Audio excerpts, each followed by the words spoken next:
I think, Alex, to you, and obviously Breitbart's going to roll this film out. We're launching the trailer here on Truth Social. You're going to have a whole rollout. And how do you see that September 7th, what are you going to do between tonight after this airs and September 7th at Breitbart?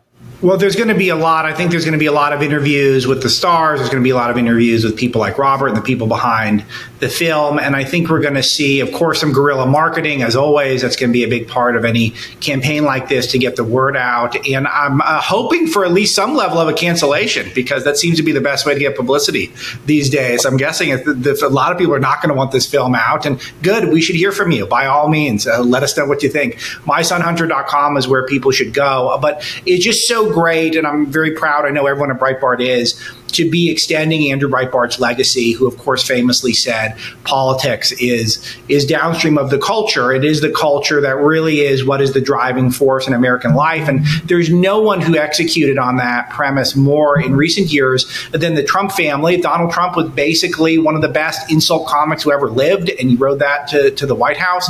And it is just, and then he got his great ideas into the public eye through that. Robert understands this, because he's not just exploring true details, true facts that are the type of stuff we report on at Breitbart and what's in Peter's book, but it's objectively hilarious. It's a hilarious movie, and he does this exercise where he really thinks through what goes through a person's mind where they're leaving a laptop with all these world secrets in the hands of some sort of laptop repair person. Like, who would do that? And going through that thought exercise is wildly fascinating. And of course, this is so relevant with the current news cycle. Don Jr. is on with us. I mean, the thought that's going through everyone's mind, the most obvious thing is, what would this be like if Hunter Biden was Don Jr.? We know it would be a torrent of investigations, 24/7, nonstop. And instead, Hunter must be looking around going like, what did I do to get so lucky to get away with all this stuff? All of these ideas are played with in the film, and it's just so fun.